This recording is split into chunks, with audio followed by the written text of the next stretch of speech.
नमस्कार मित्रांनो, Balasaheb Pawar LIC of इंडियामधून बोलत आहे. मित्रांनो, आपण शिक्षण घेतो चांगल्या प्रतीचं आणि शिक्षण घेतल्यावर आपल्याला ट्रेनिंग पण होते. कारण शिक्षण हे बेस आहे एंट्रीसाठी आणि नंतर ट्रेनिंग होतं आणि आपला पेमेंट कशावर ठरतो? आपल्या स्किलवर. सगळे इंजिनियर असतात, परंतु काही इंजिनियरला भरपूर पगार असतो, काही इंजिनिअरिंगला कमी पगार असतो. डॉक्टर, वकील, इंजिनियर, कलेक्टर, तहसीलदार, कमिशनर. कारण आपलं जे प्रमोशन होतं आहे आणि आपली जी पगार वाढवते ही स्किलवर आहे. तसं स्किल डेव्हलप केलं पाहिजे. आता भारतामध्ये बेकारी का आहे तुम्हाला सांगतो. डिग्र्या सगळ्याकडे आहेत, परंतु स्किलचा अभाव आहे. स्किल महत्त्वाचं आहे मित्रांनो. कुठलाही व्यवसाय करा, नोकरी करा, जीवन जगा, स्किल इम्पॉर्टंट आहे. स्किलसाठी आपल्याला अभ्यास करावा लागतो आणि मनामध्ये चांगले विचार आले पाहिजे. चांगले वाईट मनामध्ये विचार येत असतात. चांगले विचार आपण डेव्हलप केले पाहिजेत आणि चांगल्या गोष्टी सध्याच्या काळात पटत नाहीत. आता पैसे प्रत्येकाला लागणारे तरी ठेवले जात नाही. ठेवले तर चुकीच्या ठिकाणी ठेवले जातात. मित्रांनो, आपल्याला पैसे कमवायला मर्यादा आहेत.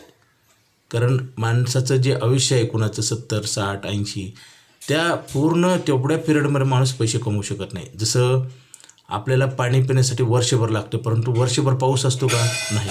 त्यासाठी महानगरपालिकेने, नगर परिषद, ग्रामपंचायतीने काय केलेत? डॅम तयार केलेत आणि स्टोरेजसाठी टाक्या आहेत मोठमोठ्या. फिल्टर करून आपल्याला पाणी सप्लाय केलं जातं. आपण पण काय करतो? रोज पाणी भरतो आणि कारण दिवसभर पाणी प्यायला लागते, तर आपण काय करतो? नळाचं पाणी एक दिवसाला येतं, कधी कधी 8 दिवसाला येतं प्रत्येक शहराच्या ठिकाणी.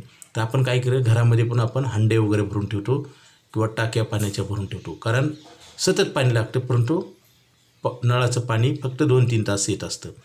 मित्रांनो, हे झालं पाण्याचं. तसंच पैशाचं पण आहे. पैसे आयुष्यभर कमवू शकत नाही. त्याचे स्टोरेज केलं पाहिजे. स्टोरेज करणारे ठिकाण चांगलं पाहिजे. आता बरेच लोक अशा ठिकाणी पैसे ठेवतात की तिथे स्टोरेजमध्ये पैसे राहणारच नाहीत. जसं mutual fund, share market, SIP, सोनं चांदी, घर जगा, जमीन. कारण इथं कधीही विड्रॉल केलं जातं. असं स्टोरेज काही कामाचं नाही मित्रांनो. फायदा तर सगळ्याच गुंतवणुकीत असतो, परंतु आपली गरज पण भागली पाहिजे. नीड हे इम्पॉर्टंट आहे. नीडकडे लक्ष दिलं जात नाही आता. आणि गॅरंटी. नीड, गरज आणि गॅरंटी ह्या 2 गोष्टी आपण प्रत्येकजणांना आपल्या आयुष्यातनं काढून टाकलं. त्याच्यामुळेच माणसाला त्रास होतो पैसे कमवून. बऱ्याच लोकांना बघा, पैसे भरपूर पगार असतो, पण म्हातारपणी जगण्यासाठी पैसे नसतात. प्रॉपर्टी भरपूर असते, कोणीही व्यर्थ खर्च करत नाही. मी दोष कुणाला देत नाही, परंतु आपलं कर्म ही आपण तपासून केलं पाहिजे. जसं अन्न आपण बघून खातो का नाही, तसंच मित्रांनो LIC ऑफ इंडियाचे आयुष्यभर पैसे देणारी पॉलिसी आणि मेडिक्लेमचा इन्शुरन्स मोठा घ्या. कारण ही कधीही मिळत नाही आणि ही तुमच्या जीवनात फायद्याची गोष्ट आहे. Okay, thank you.